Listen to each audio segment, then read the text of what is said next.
The smell of smoke was the first thing that pierced through my sleep that terrible night in March. Not the gentle aroma of a fireplace, but the acrid, suffocating scent of danger.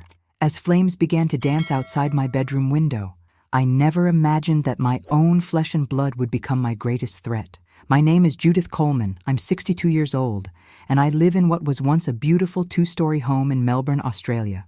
That night, my 27-year-old son Ryan locked me inside my burning bedroom, while my 30-year-old daughter-in-law Melissa smiled with pure evil and whispered, "Great job, honey. Now let's go." But I'm getting ahead of myself. Let me tell you how a mother's love turned into a fight for survival. I had spent 35 years building my life in this house on Elm Street after my husband David passed away from cancer 8 years ago, leaving me a substantial inheritance of $1. $2 million. This home became my sanctuary. Ryan had always been my pride and joy, my firstborn, the child I sacrificed everything for.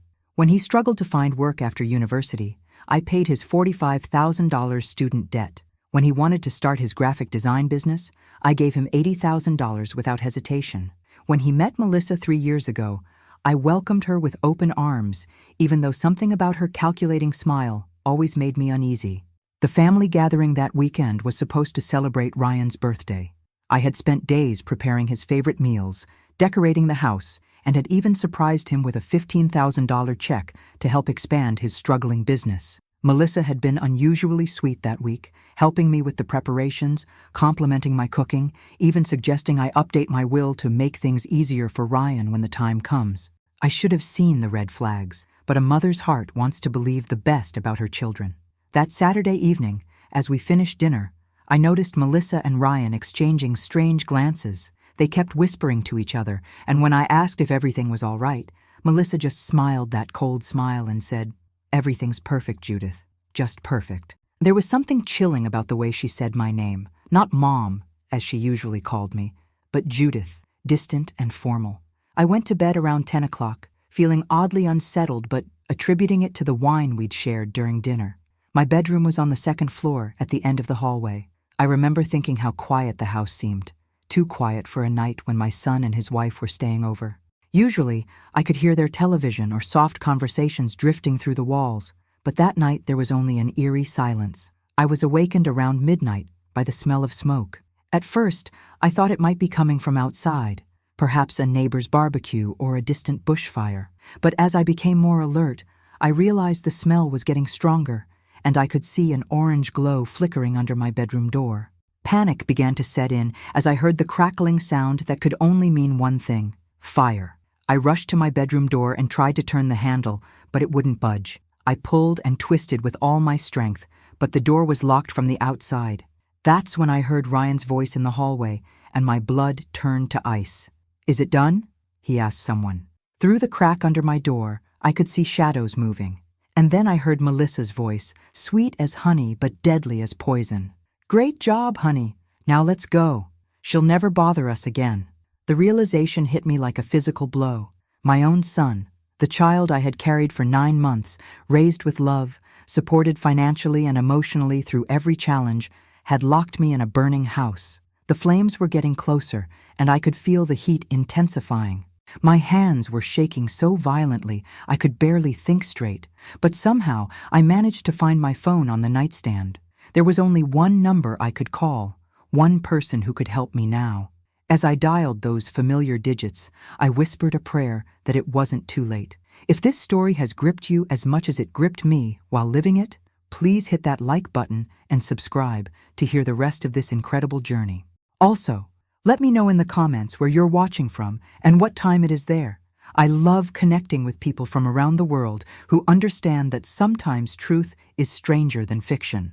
My fingers trembled as I dialed the number that Melissa feared most, my brother-in-law, Detective Marcus Coleman. Marcus had been David's younger brother, and after David's death, he'd become like a protective older brother to me. More importantly, he was the one person who had never trusted Melissa from the beginning. "There's something about her that doesn't sit right with me, Judith," he'd warned me countless times. "Be careful." The phone rang twice before his familiar voice answered, groggy but immediately alert when he heard the panic in my voice. "Marcus," I whispered, trying to keep my voice down even though Ryan and Melissa had presumably left me to die. I'm trapped in my bedroom. The house is on fire and Ryan locked me in. Hang on, I'm on my way, Marcus said, and I could already hear him moving, grabbing his keys. I'm calling the fire department now. Judith, listen to me carefully. Get as low as possible, cover your nose and mouth with fabric, and stay away from the door. I'll be there in 10 minutes. Those 10 minutes felt like a lifetime. The smoke was getting thicker, seeping under my door and through the vents. I crawled to my ensuite bathroom and soaked towels in water, pressing them against the gaps around the door frame. My chest was burning, and every breath was becoming more difficult. Through my bedroom window, I could see Ryan's car speeding away from our street, disappearing into the night like the cowards they were. As I crouched in my bathroom, struggling to breathe, my mind raced with memories and revelations. How long had they been planning this? I remembered Melissa's insistence on helping me organize my important documents just last month. She had made copies of everything: my insurance policies, my will, my bank statements showing the $800,000 I still had left from David's inheritance. She had claimed she wanted to help me get organized, but now I realized she was cataloging my assets. I thought about the strange questions she'd been asking lately. How much is the house worth now, Judith? Do you think property values will keep going up? Have you considered what Ryan will do with all this space when he inherits? At the time, I thought she was just making conversation, perhaps even concerned about my future. Now I understood she was calculating their potential gain from my death. The sound of sirens in the distance gave me hope, but the smoke was getting worse. I could hear the fire spreading, consuming the lower level of my home. 35 years of memories, photographs, David's belongings, everything was being destroyed. But more than that, the realization that my son, my own flesh and blood, had planned my murder was devastating beyond the physical pain of smoke inhalation. Marcus arrived before the fire trucks, and I heard him shouting my name. "Judith, where are you?" His voice was coming from outside my window. I managed to stand and wave through the glass, and I'll never forget the look of determination on his face as he assessed the situation. He was still in his police uniform from his late shift, and he immediately radioed for a ladder truck while setting up the department's emergency response. When the firefighters finally broke down my bedroom door, thick, black smoke poured out like a living thing. I was barely conscious, clutching my phone and the wet towels that had probably saved my life. The paramedic who carried me out later told me I'd been minutes away from smoke inhalation that could have killed me. As I was loaded into the ambulance, oxygen mask over my face, I saw Marcus talking intensely with the fire chief. Even through my haze, I could see him pointing toward the door, examining the lock mechanism. He knew this wasn't an accident. He knew his instincts about Melissa had been right all along. The fire had started in the kitchen, the investigators would later determine. But what they found there would shock everyone except Marcus. The gas burner had been left on deliberately, with papers and kitchen towels arranged nearby. It was meant to look like an elderly woman's careless accident, a tragic case of someone forgetting to turn off the stove before bed. In the hospital, as doctors treated me for smoke inhalation and minor burns, Marcus sat by my bedside with a grim expression. "Judith," he said quietly, "I need you to tell me everything about tonight. Every detail you can remember about Ryan and Melissa's behavior, their conversations, anything unusual." That's when the real investigation began, and that's when I learned just how deep their betrayal went. The $15,000 check I'd given Ryan for his birthday?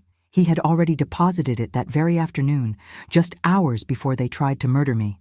They had planned to celebrate my death with my own money.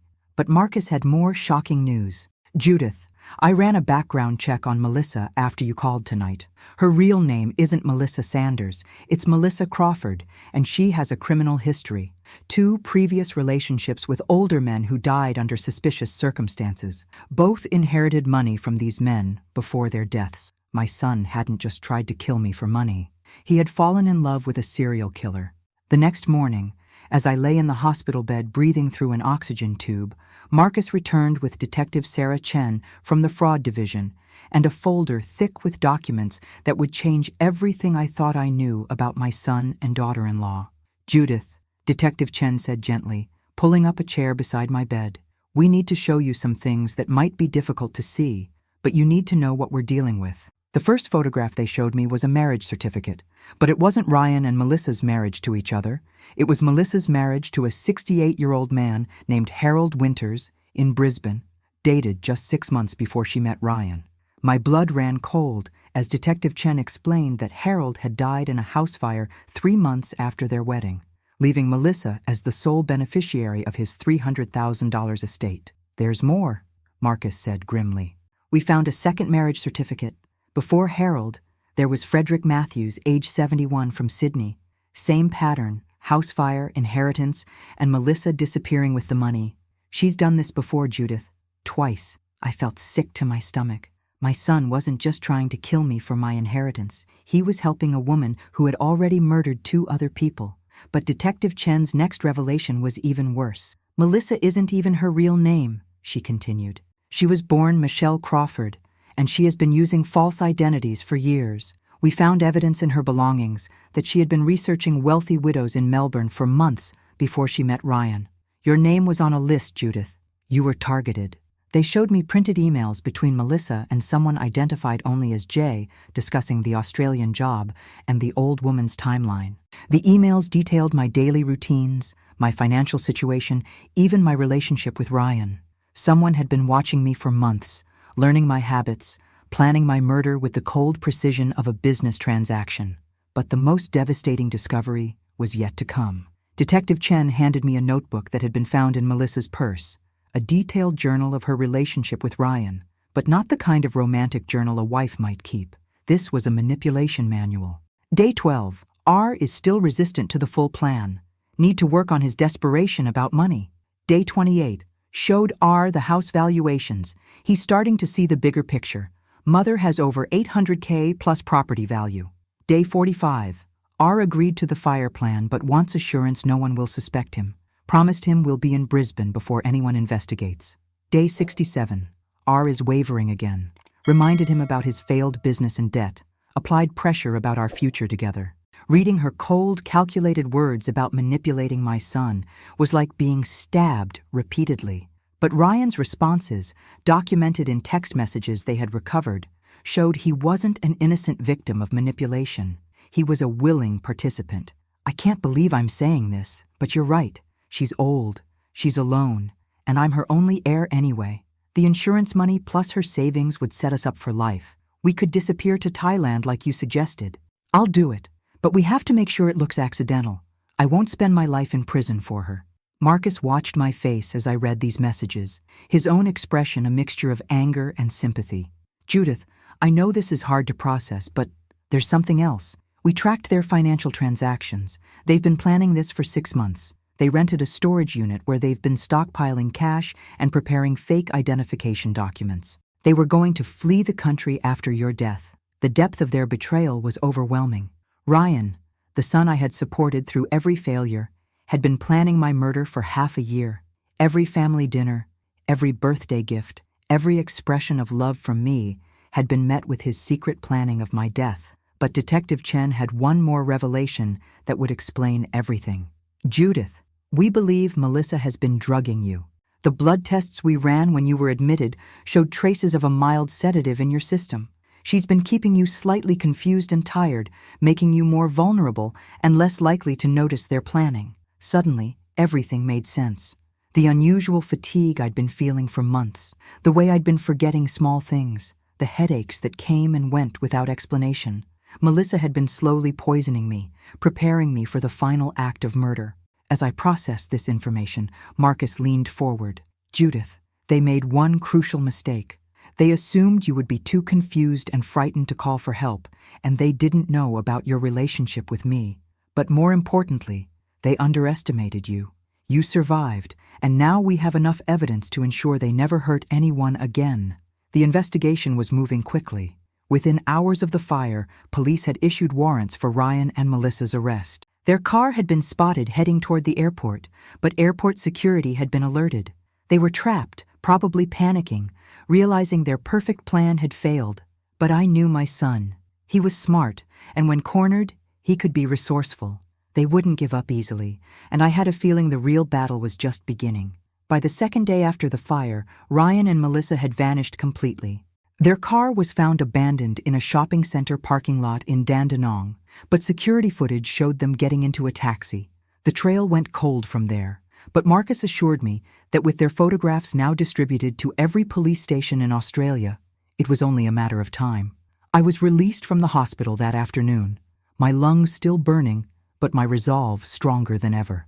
Marcus had arranged for me to stay at a safe house, a modest apartment in St. Kilda where I could recover while the investigation continued. As we drove through Melbourne streets, I couldn't help but think about the irony. Here I was, a 62-year-old woman hiding from her own son, while he was somewhere out there planning his next move. Detective Chen met us at the safe house with updates that made my blood run cold. "We've discovered more about their financial activities," she said, spreading bank statements across the small dining table. 3 weeks ago, Ryan withdrew $25,000 from the business account you helped him establish. He told the bank it was for equipment purchases, but we can't find any record of business expenses. She showed me photocopies of checks and transfer receipts. Melissa has been slowly moving money from various accounts into cryptocurrency wallets. We estimate they've converted approximately $180,000 into digital currency over the past 2 months, money that could fund their disappearance for years. But the most shocking discovery was yet to come. "Judith, we found something else in their apartment, a detailed floor plan of your house, with your bedroom marked and escape routes highlighted. But look at this." She pointed to a section of the plan marked in red ink. "They had identified the basement storage room where your husband's gun collection is kept." My heart stopped. David had been an avid collector of antique firearms, and I had kept his collection locked in a specialized safe in the basement. The insurance value alone was over $40,000, but more importantly, several of the weapons were functional. If Ryan and Melissa had been planning to access those guns— "We checked the basement after the fire," Marcus said quietly. "The safe was opened, Judith. 2 handguns are missing, along with ammunition." The realization hit me like a physical blow. My son wasn't just a would-be murderer hiding from police. He was armed and dangerous. The innocent boy I had raised had become someone I no longer recognized, someone capable of violence I never could have imagined. Detective Chen continued with more disturbing news. "We've been monitoring their known associates and discovered that Melissa has connections to a human trafficking ring operating between Australia and Southeast Asia. We believe that's their intended escape route, not through conventional airports or borders, but through illegal smuggling networks." She showed me intercepted communications between Melissa and a contact identified only as Phoenix. The messages were coded, but the meaning was clear enough. "Package needs urgent transport. Price is not an issue. Discretion essential." "Judith," Marcus said, taking my hand, "I need you to understand how serious this situation has become. They're not just running from the law anymore. They're connected to dangerous people, they're armed, and they're desperate. We believe they might try to contact you." As if summoned by his words, my phone rang. The caller ID showed unknown number, but something told me to answer. Detective Chen quickly activated a recording device as I pressed the speakerphone button. "Hello, Mother." Ryan's voice was cold, completely devoid of the warmth I remembered from my loving son. "Ryan," I whispered, my voice catching in my throat. "How could you do this to me?" "Don't act innocent, Judith," he replied, and the use of my first name instead of Mom cut like a knife. "You've been holding me back my entire life. Do you know what it's like to be a 27-year-old man, still begging his mother for money? Still living in the shadow of a dead father's expectations?" Melissa's voice came through the phone, sharp and venomous. "Tell her about the deal, Ryan." "Here's what's going to happen," Ryan continued. "You're going to transfer $500,000 to the account number I'm about to give you. You have 48 hours. If you don't, we'll come back and finish what we started. And if you involve the police any further," Melissa added, "we'll make sure your death is much more painful than a quick house fire." The line went dead, and I found myself shaking uncontrollably. Detective Chen immediately began tracing the call, while Marcus held my shoulders steady. "Judith, listen to me," Marcus said firmly. "They're bluffing. They're scared and desperate, making threats they can't carry out. We're going to catch them." But I wasn't so sure. The Ryan I had spoken to wasn't the son I remembered. This was someone who had been transformed by greed and manipulation into a stranger capable of murder. And with Melissa's criminal history and their connections to dangerous people, I knew their threats weren't empty. Detective Chen looked up from her phone. The call was routed through several proxy servers, but our tech team is working on it. However, Judith, I need to ask you something important. Do you have access to $500,000? I nodded slowly. Between my savings and David's inheritance, I could access that amount, though it would require liquidating several investments. But you're not seriously suggesting I pay them? No, she said firmly. But we might be able to use their greed against them. If they're desperate enough to make demands, they might be desperate enough to take risks that will help us catch them. As night fell over Melbourne, I realized this was far from over. My son and his wife weren't just running from justice. They were planning to extort me for the money they had failed to steal through murder. But what they didn't know was that I was no longer the confused, vulnerable woman they had been drugging and manipulating. I was angry now, and I was ready to fight back. Marcus had been a detective for 15 years, and he assured me that desperate criminals always make mistakes. They're greedy, they're scared, and they think they're smarter than they are, he explained as we sat in the safe house, planning our next move. We're going to use all three of those weaknesses against them. Detective Chen had returned with a proposal that made my stomach churn, but my mind clear with determination. Judith, we want to set up a controlled money transfer. We'll make it appear that you're complying with their demands, but the account will be monitored and traceable. The moment they access the funds, we'll have their location. The plan was risky, but brilliant. I would appear to transfer the $500,000 as demanded, but the account would be controlled by the Financial Crimes Unit. They had 48 hours to access the money before the account would automatically freeze, giving us enough time to track them down, but not enough for them to disappear permanently. There's something else, Marcus added, showing me a map of Melbourne marked with red pins.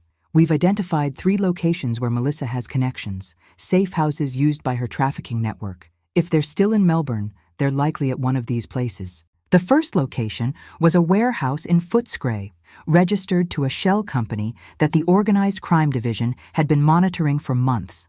The second was a residential property in Dandenong that had been linked to several missing persons cases. The third was the most disturbing.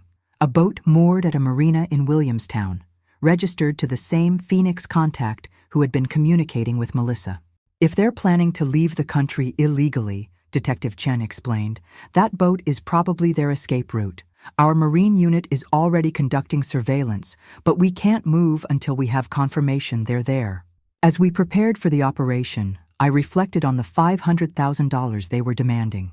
It represented nearly everything I had left after years of supporting Ryan's failed ventures. The $80,000 for his business, the $45,000 for his student loans, the countless smaller amounts for rent, car repairs, medical bills. I had given him everything, and still it wasn't enough. But there was something they didn't know. David had left me one final gift that I had never told Ryan about, a separate investment account worth $300,000 that was earmarked for emergencies. If this situation didn't qualify as an emergency, nothing would. My phone rang again that evening, earlier than expected. This time, I was ready. Have you made the transfer? Ryan's voice was tense, more desperate than before.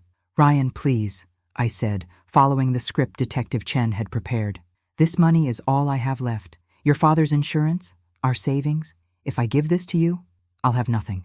You should have thought about that before you started interfering in our lives, Melissa's voice cut in.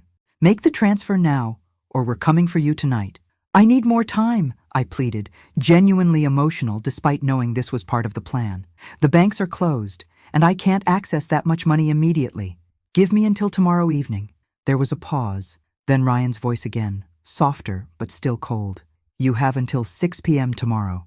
Transfer the money to the account number I texted you. And Judith, don't disappoint me again. After they hung up, Detective Chen looked satisfied. They took the bait. By giving them extra time, you've made them feel in control. They'll get careless. But Marcus looked worried. Did you notice how Melissa said, "We're coming for you tonight"? I don't think that was just a threat. They might actually be planning to come here. His concern proved justified. At 2:17 a.m., the security alarm at the safe house detected movement in the parking garage. Detective Chen, who had been sleeping in the spare room, was instantly awake and radioing for backup while Marcus positioned himself by the window with his service weapon drawn. Through the blinds, I could see 2 figures moving stealthily between the cars. Even in the dim lighting, I recognized Ryan's distinctive walk and Melissa's slight frame. They had found me, And they weren't just here to collect money. They're armed, Marcus whispered, pointing to the glint of metal in Melissa's hand. They're not here to negotiate. The next few minutes felt like hours. I crouched behind the kitchen counter while Marcus and Detective Chen coordinated with the backup units that were racing to our location. Through the thin walls, I could hear footsteps on the stairs leading to our floor. Then came the sound that every mother fears most, my son's voice, distorted by anger and desperation, calling my name through the door. "Judith, open this door! We know you're in there!" "This isn't how it was supposed to go," I heard Melissa hiss. "We should have just taken the money and left." "She's my mother," Ryan replied, and for a moment I heard an echo of the boy I had raised. "I need to make her understand." But then his voice hardened again. "Besides, she's seen too much. She knows about Harold and Frederick. She can identify us." The police arrived just as they began trying to force the door. The arrest was swift and violent. Ryan tried to run but was tackled in the stairwell, while Melissa barricaded herself in the parking garage before being cornered by the tactical team. As I watched through the window, as my son was handcuffed and placed in the back of a police car, I felt something break inside me that could never be repaired. The boy I had loved unconditionally, the child I had sacrificed everything for, was gone. In his place was a stranger who had tried to murder me for money. But even as my heart broke, I felt a surge of strength. I had survived their first attempt on my life. I had helped the police catch them, and now they would face justice for their crimes. However, as Detective Chen would soon tell me, this was far from over. Ryan and Melissa had lawyers. They had rights, and they had secrets that could still destroy everything we had worked for. The Melbourne Magistrates' Court was packed the morning of Ryan and Melissa's bail hearing. I sat in the front row, flanked by Marcus and Detective Chen, watching as my son was led into the defendant's box in handcuffs. He looked thinner than I remembered, his eyes darting around the courtroom nervously. But when his gaze met mine, there was no remorse, only anger. Melissa sat beside him, perfectly composed despite her circumstances. She had somehow managed to make herself look innocent and vulnerable, wearing a simple blue dress with her hair pulled back modestly. If I hadn't known what she was capable of, I might have felt sorry for her.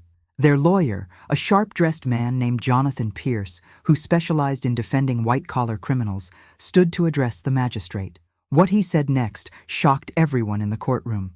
"Your Honor, my clients wish to enter a plea of not guilty to all charges. Furthermore, we contend that Mrs. Judith Coleman is the actual perpetrator of insurance fraud, and that my clients are the victims of an elaborate scheme designed to frame them for crimes they did not commit."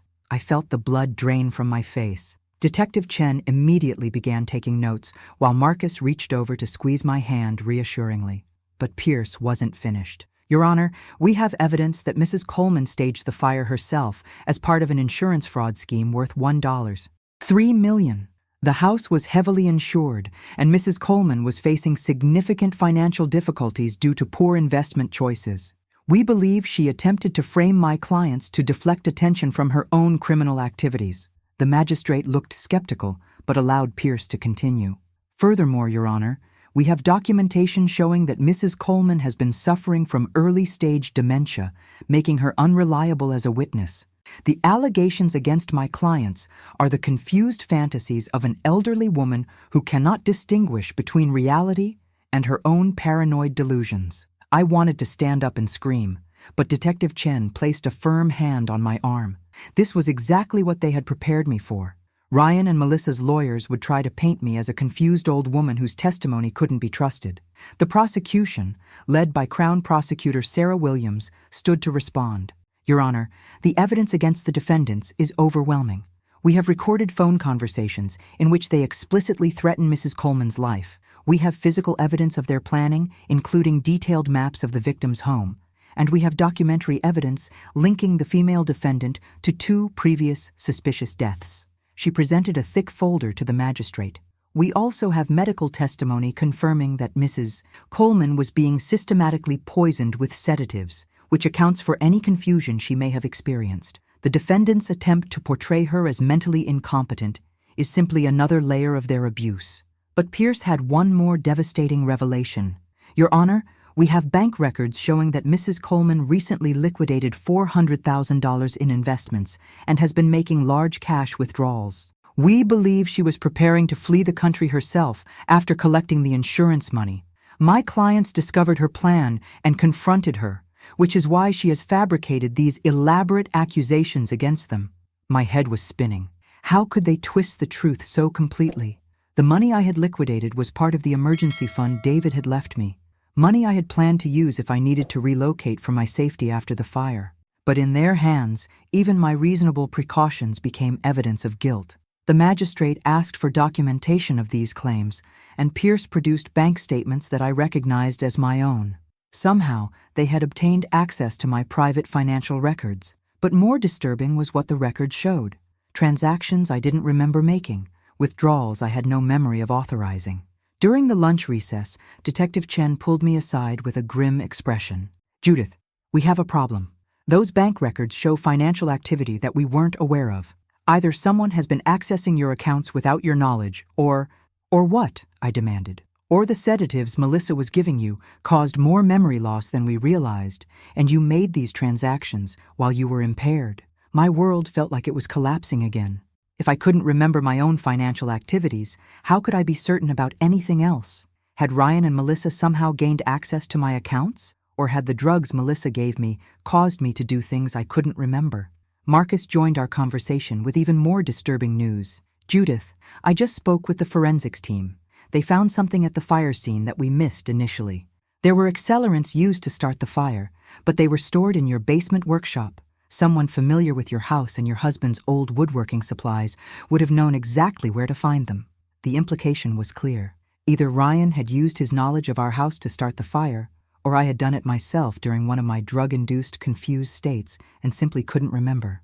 When court resumed, Pierce presented one final piece of evidence that nearly destroyed me completely. "Your Honor, we have testimony from Mrs. Coleman's neighbor, Mrs. Elizabeth Harrison, who observed Mrs. Coleman behaving erratically in the weeks before the fire. According to Mrs. Harrison, Mrs. Coleman was seen in her backyard at 3 a.m. burning papers and talking to herself. This behavior is consistent with someone planning to destroy evidence." I remembered those nights. I had been having trouble sleeping due to the sedatives Melissa was giving me. And yes, I had been burning some of David's old business documents that I was finally ready to part with. But Mrs. Harrison had only seen part of the truth, and now it was being used against me. The magistrate granted bail to Ryan and Melissa, setting it at $100,000 each, money I was certain they had access to through their criminal activities. As they were released, Ryan walked past me without a glance, but Melissa stopped directly in front of me. "You should have just died in the fire, old woman," she whispered, quiet enough that only I could hear. "Now we're going to destroy you slowly." As I watched them walk out of the courthouse as free people, I realized that surviving the fire had been only the beginning of my ordeal. Now I had to prove my sanity, my innocence, and my version of the truth to a legal system that was being systematically manipulated by people who had already tried to kill me once. But they had made one crucial mistake. They had underestimated a mother's determination to see justice done, regardless of the cost. The days following the bail hearing were the darkest of my life. Ryan and Melissa were free, living in a hotel in the city while their lawyer continued to build their case against me. Meanwhile, I was trapped in the safe house, watching my reputation and credibility being systematically destroyed on social media and in the local news. Someone, I suspected Melissa, had leaked details about my erratic behavior to a crime blogger who specialized in exposing fake victims. The blog post, titled "The Widow Who Cried Wolf," painted me as a delusional old woman who had staged her own attempted murder for insurance money and attention. The comments section was brutal. Another attention-seeking boomer trying to get rich quick. Feel sorry for her poor son. Imagine having to deal with a crazy mother like that. Lock her up and throw away the key. But Marcus refused to let me give up.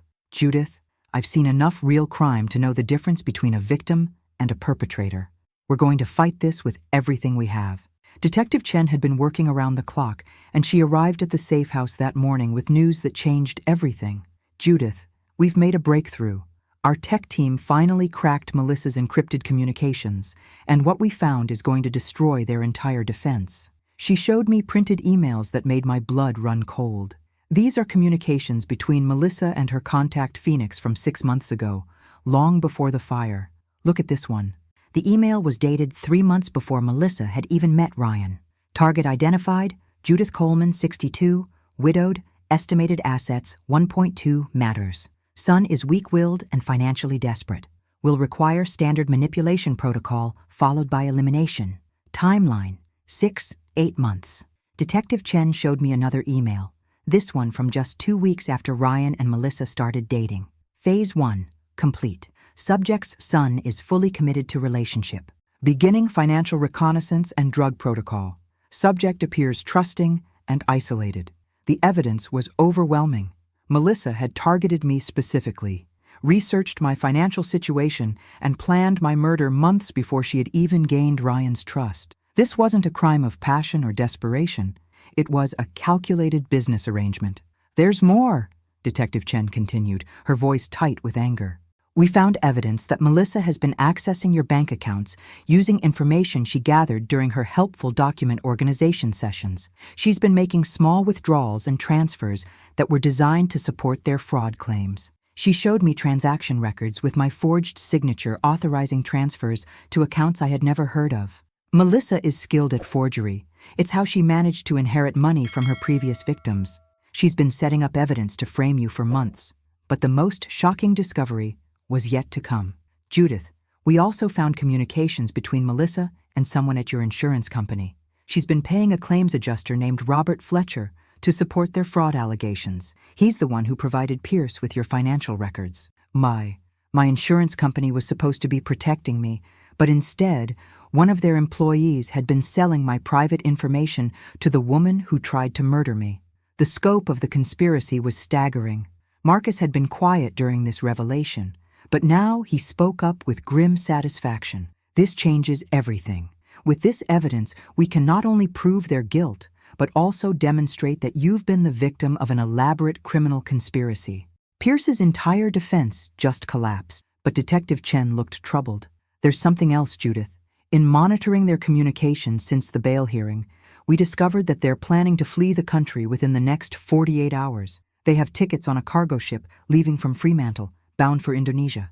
My heart sank. If they escaped Australia, I would never see justice. They would disappear into Southeast Asia's underground networks, and I would spend the rest of my life looking over my shoulder, never knowing when they might return to finish what they started. "Can't you arrest them again?" I asked desperately. "Not without new charges or evidence of bail violation," Marcus explained. "But we might be able to use their escape plan against them." Detective Chen smiled grimly. "We're going to let them think they're getting away. Our Marine unit will intercept the cargo ship once it's in international waters, where they'll have no legal protections. And in the meantime, we're going to arrest Robert Fletcher and get him to testify about the insurance fraud conspiracy." The plan was risky, but it was our best chance. We would monitor Ryan and Melissa's movements while gathering the evidence needed to destroy their defense completely. But I insisted on one modification to the plan. "I want to confront them before they leave," I told Marcus. "I want them to know that I know the truth, and I want to see their faces when they realize they've lost." Marcus initially refused, but Detective Chen supported my request. "Actually, that might work in our favor. If we can get them to incriminate themselves in a recorded conversation, it would seal the case completely." The next morning, I put on my best dress, the navy blue one David had always loved, and prepared for what might be the most important conversation of my life. We had arranged for me to meet them at a cafe in the city, ostensibly to discuss a final payment that would ensure their permanent departure from Australia. I was wearing a wire, and Detective Chen's team was positioned around the cafe, ready to intervene if things went wrong. But I wasn't afraid anymore. I was angry, and I was ready to face down the people who had tried to destroy my life. When Ryan and Melissa walked into the cafe, I barely recognized my son. He looked haggard and nervous, constantly checking his watch and glancing toward the exits. Melissa, however, looked confident and cold, her eyes calculating as she assessed the situation. "Hello, Mother," Ryan said as they sat down across from me. "I hope you've come to your senses." "Oh, I have," I replied calmly. "I've learned so much about both of you in the past few weeks, things that might surprise you." Melissa's eyes narrowed. "What's that supposed to mean?" I leaned forward, making sure the wire would pick up every word clearly. "I mean, I know about Harold Winters and Frederick Matthews. I know about your real name, Michelle Crawford.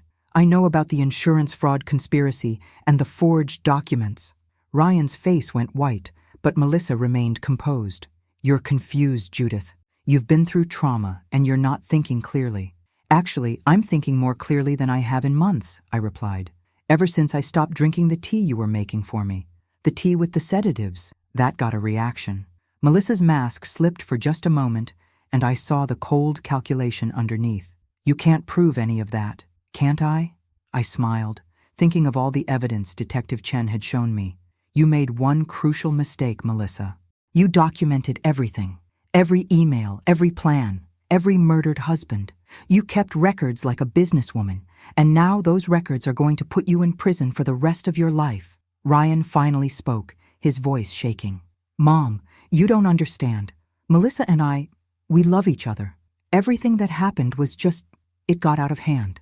"You locked me in a burning house, Ryan," I said quietly. "Your own mother. You stood outside my door and listened to me beg for help, and you walked away. That's not love getting out of hand. That's attempted murder." For the first time since this nightmare began, I saw a flicker of the sun I remembered in Ryan's eyes. Shame, regret, maybe even love. But it lasted only a moment before Melissa's influence reasserted itself. "This conversation is over," Melissa said, standing abruptly. "Ryan, we're leaving." But as they stood to go, I delivered my final blow. "The cargo ship to Indonesia won't be leaving port, Melissa. The police are already there, waiting for you." The look of shock and rage on her face was worth every moment of fear and pain she had put me through. But it was Ryan's expression that broke my heart. The dawning realization that he had destroyed his life for a woman who had never loved him, only used him. As they rushed from the cafe, Detective Chen's team moved to follow them. Within hours, they would be in custody again, this time facing charges that would ensure they never saw freedom again. But for me, the real victory wasn't their arrest. It was seeing the truth finally come to light, and knowing that I had survived their worst and emerged stronger than ever. The second arrest of Ryan and Melissa made headlines across Australia. This time, there would be no bail, no expensive lawyers spinning elaborate lies, and no escape plans. The evidence Detective Chen's team had gathered was overwhelming, and the case against them was ironclad. I sat in the witness room at the Melbourne Criminal Court, preparing to testify before a packed courtroom. Over the past month, the story had captured national attention, not just because of the shocking nature of the crimes, but because of what it revealed about elder abuse and the vulnerability of older Australians to financial exploitation. Crown Prosecutor Sarah Williams had prepared me thoroughly for this moment. "Judith," she said as we reviewed my testimony one final time, "remember that your job is simply to tell the truth. The evidence speaks for itself, but your voice gives it meaning." The courtroom was packed when I took the stand. I could see Ryan in the defendant's box, looking smaller and more defeated than I had ever seen him. Beside him, Melissa maintained her cold composure, but I could see the desperation in her eyes. Their elaborate defense had crumbled completely when Robert Fletcher, the corrupt insurance adjuster, had agreed to testify against them in exchange for a reduced sentence. "Mrs. Coleman," Prosecutor Williams began, "please tell the court about your relationship with your son, Ryan, before you met the defendant, Melissa Crawford." I took a deep breath and began my story. Ryan was my pride and joy. After his father died, I supported him financially and emotionally through every challenge he faced. I paid his university debt of $45,000, gave him $80,000 to start his business, and covered his living expenses when the business struggled. Over the years, I estimate I gave him more than $200,000 because I believed in him and wanted him to succeed. And how did that relationship change after Ryan began seeing the defendant? At first, it seemed positive. Melissa appeared caring and helpful. She insisted on helping me organize my financial documents, and she often prepared meals and tea for me. But I began experiencing memory problems, fatigue, and confusion that I had never had before. I described the systematic way Melissa had infiltrated my life, gaining access to my financial information, learning my routines, and slowly poisoning me with sedatives. The jury listened with rapt attention as I explained how my own son had participated in planning my murder. When Prosecutor Williams asked me to describe the night of the fire, I could feel the emotion rising in my throat. I woke up to smoke and realized the house was burning. When I tried to leave my bedroom, I discovered the door was locked from the outside. Through the crack under the door, I could see shadows moving and hear voices. That's when I heard Ryan ask, "Is it done?" And Melissa replied, "Great job, honey. Now let's go. She'll never bother us again." The courtroom was silent as I described those terrifying moments, trapped in my burning bedroom while my own son left me to die. Several jury members were visibly emotional, and I saw one woman wipe away tears. "Mrs. Coleman," the prosecutor continued, "what did you do when you realized what was happening?" "I called my brother-in-law, Detective Marcus Coleman. I told him I was trapped and that Ryan had locked me in. He immediately called the fire department and came to help me himself." The prosecution then presented the evidence that had destroyed the defendant's case. The encrypted emails proving Melissa's premeditation, the forged documents, the evidence of systematic poisoning, and the recorded conversations where they had threatened my life and demanded ransom money.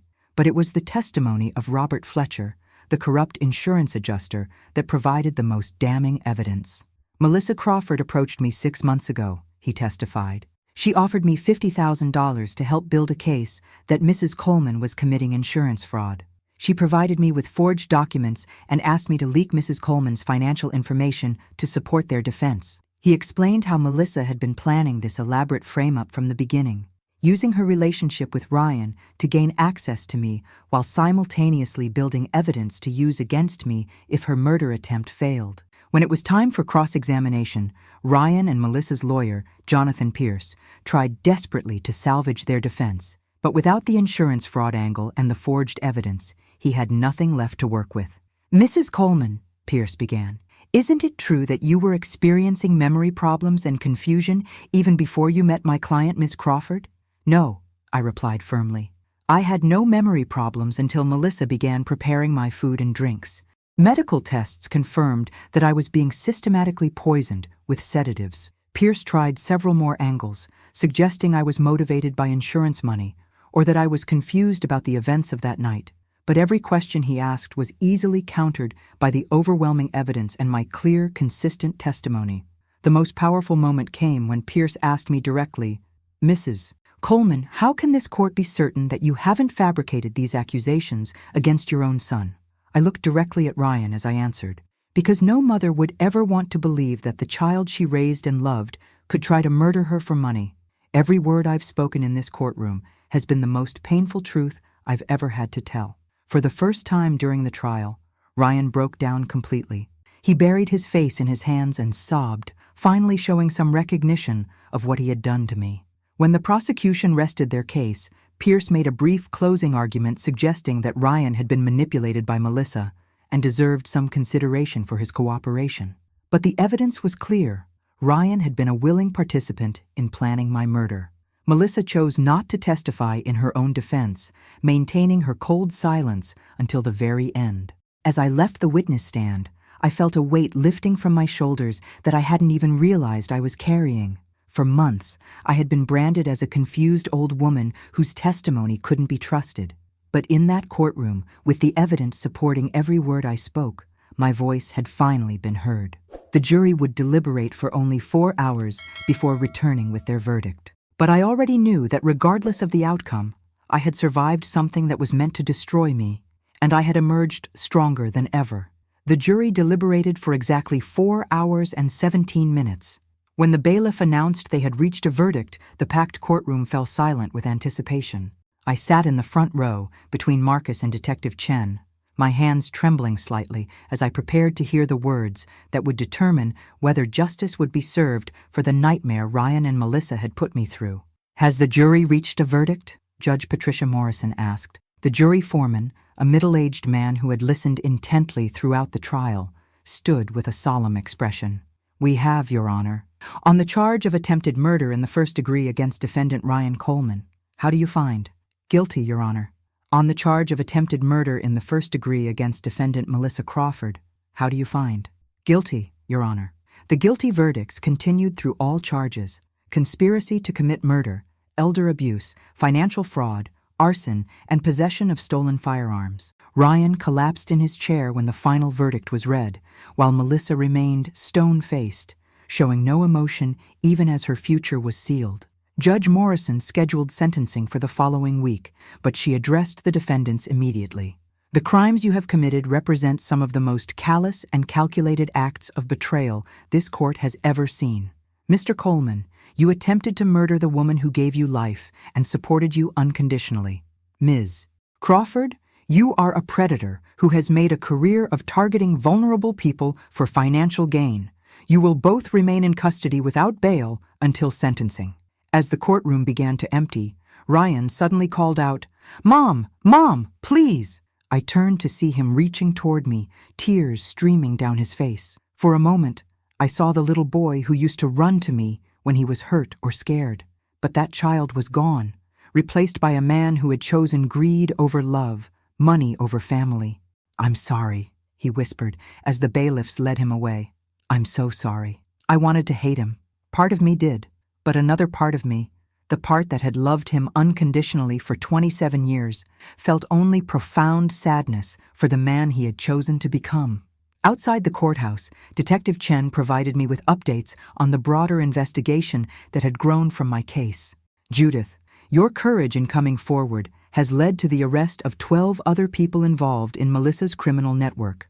We've identified at least 6 other elderly victims who were targeted for financial exploitation, and we've recovered over $2.3 million in stolen assets." The corrupt insurance adjuster, Robert Fletcher, had already been sentenced to 5 years in prison and had been ordered to pay $150,000 in restitution. The trafficking network that was supposed to help Ryan and Melissa escape had been dismantled, with arrests made in 3 states. Marcus walked with me to his car, where we sat in comfortable silence for several minutes. Finally, he spoke. "David would be proud of you, Judith. You didn't just survive, you fought back and helped protect other people from these predators." A week later, I returned to the courthouse for sentencing. Judge Morrison was known for her harsh sentences in cases involving elder abuse, and she did not disappoint. "Ms. Crawford," she began, addressing Melissa first, "the evidence shows that you are a serial killer who has made a career of targeting vulnerable older adults. Your manipulation and murder of Harold Winters and Frederick Matthews, combined with your attempted murder of Mrs. Coleman, demonstrate a pattern of behavior that poses an ongoing threat to society. I hereby sentence you to life in prison, without the possibility of parole." Melissa's composure finally cracked. She turned to her lawyer, demanding to know about appeals, but Judge Morrison was not finished. "Furthermore, you are ordered to pay restitution in the amount of $847,000 to Mrs. Coleman for medical expenses, property damage, and emotional trauma. While money cannot undo the harm you have caused, it may help Mrs. Coleman rebuild her life." Then came Ryan's sentencing, which I dreaded but knew was necessary. "Mr. Coleman," Judge Morrison said, her voice carrying deep disappointment, "your betrayal of your mother represents one of the most fundamental violations of human decency this court has encountered. Mrs. Coleman sacrificed her financial security to support you, and you repaid her generosity by attempting to murder her for her remaining assets." She paused, looking directly at Ryan, who was crying openly. "However, the court recognizes that you were manipulated by a skilled predator and that you have shown genuine remorse for your actions. I hereby sentence you to 25 years in prison with the possibility of parole after 15 years. Ryan would be 42 years old before he could even be considered for parole. The son I had raised was effectively gone, replaced by a broken man who would spend the best years of his adult life paying for his choices." As we left the courthouse for the final time, I felt a complex mixture of emotions. Justice had been served, but at a terrible cost. I had lost my son, my home, and my sense of security, but I had gained something too, the knowledge that I was stronger than I had ever imagined, and that I had prevented other families from suffering as I had. Detective Chen walked with me to the parking garage. "Judith, what will you do now?" I thought about the insurance settlement I would receive for my house, $1.3 million that would allow me to start over completely. I thought about the restitution money from Melissa's criminal assets, which would ensure my financial security for the rest of my life. "I'm going to rebuild," I told her. "I'm going to find a new home, maybe closer to Marcus and his family. And I'm going to make sure other people know the warning signs of financial elder abuse so this doesn't happen to anyone else." As I drove away from the courthouse, I realized that while Ryan and Melissa had tried to steal my life, they had ultimately given me something valuable, the knowledge of my own strength and resilience. I was 62 years old, and I was ready to start the next chapter of my life on my own terms. But there was still one more chapter to this story, one final revelation that would complete my understanding of just how deep the conspiracy against me had run.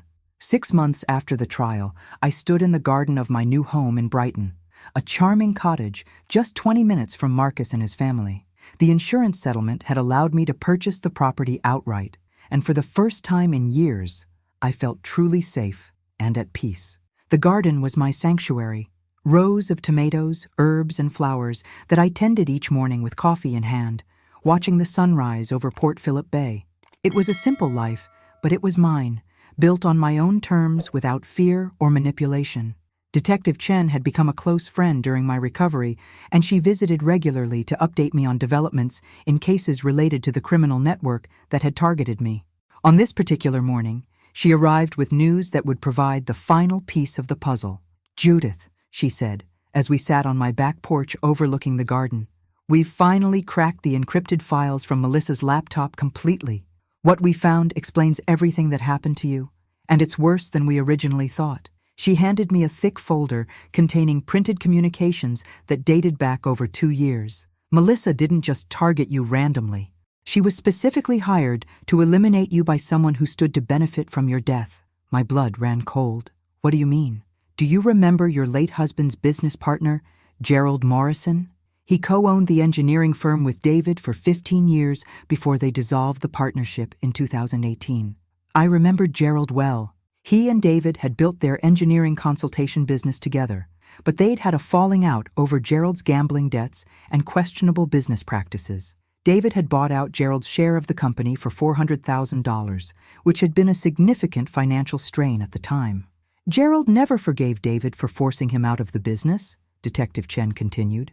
"After David died, Gerald discovered that David's life insurance and the sale of the business had left you with substantial assets.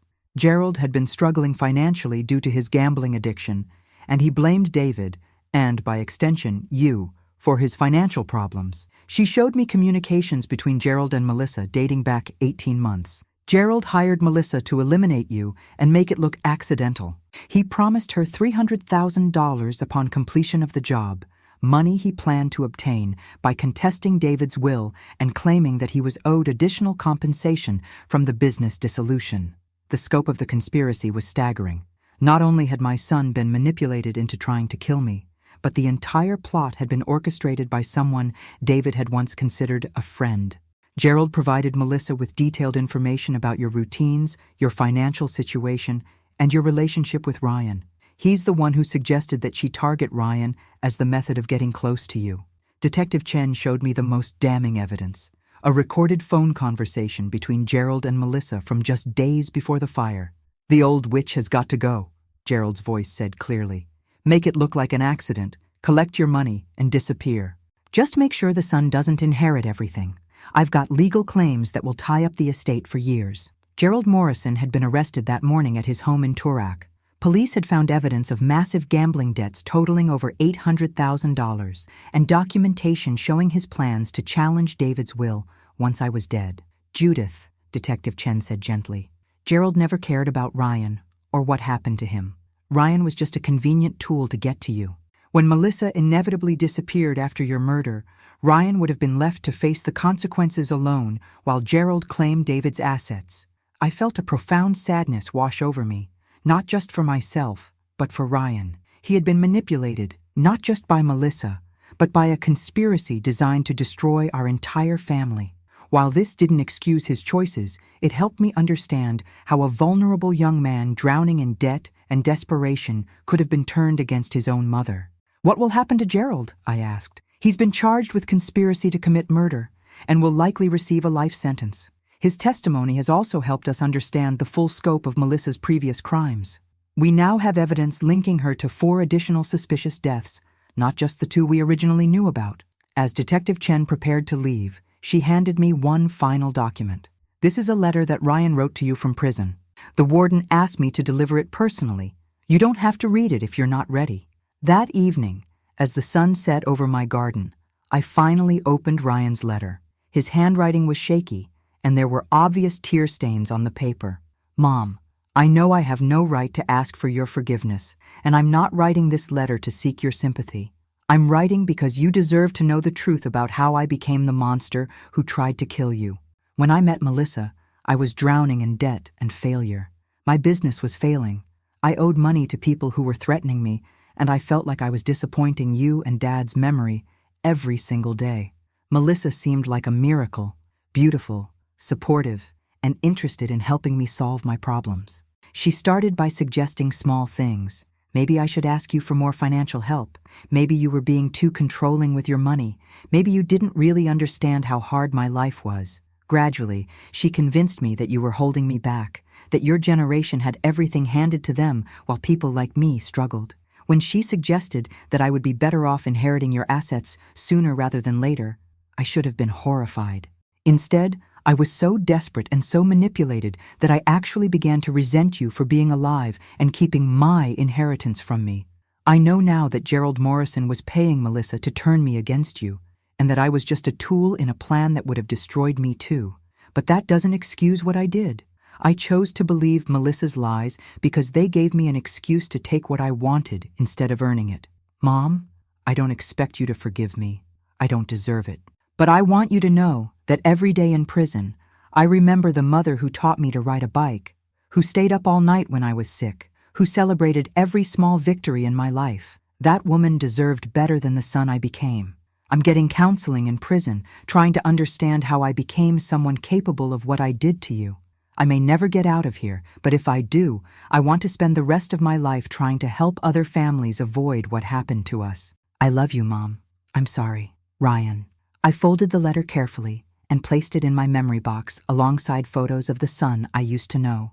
Forgiveness would take time, if it came at all. But for the first time since this nightmare began, I felt a spark of hope that the boy I had raised might still exist somewhere inside the broken man who had tried to kill me. As I prepared for bed in my safe, beautiful new home, I reflected on the journey that had brought me here. I had lost my son, my home, and my sense of security, but I had gained something invaluable: the knowledge of my own strength and the satisfaction of knowing that justice had been served not just for me, but for all of Melissa's victims. At 62 years old, I was beginning a new chapter of my life. I had survived betrayal, attempted murder, and a legal system that initially questioned my credibility. I had helped expose a criminal network that had destroyed multiple families and prevented future victims from suffering as I had. Most importantly, I had learned that a mother's love, even when betrayed and broken, could be transformed into something powerful enough to fight back and win. My name is Judith Coleman. I'm 62 years old, and I live in Brighton, Australia. I survived my son's attempt to murder me, and now I'm helping other families recognize the warning signs of elder abuse and financial exploitation. To everyone watching this story unfold from around the world, please hit that like button if this journey has touched your heart. Subscribe to the channel to hear more stories of survival and justice, and let me know in the comments where you're watching from and what time it is there. Your support means everything to survivors like me who refuse to stay silent. Remember, if you or someone you love is experiencing elder abuse, financial exploitation, or manipulation by family members, please reach out for help. You are stronger than you know, and you deserve to live your life free from fear. Thank you for listening to my story, and never forget, sometimes the greatest victories come from simply refusing to give up.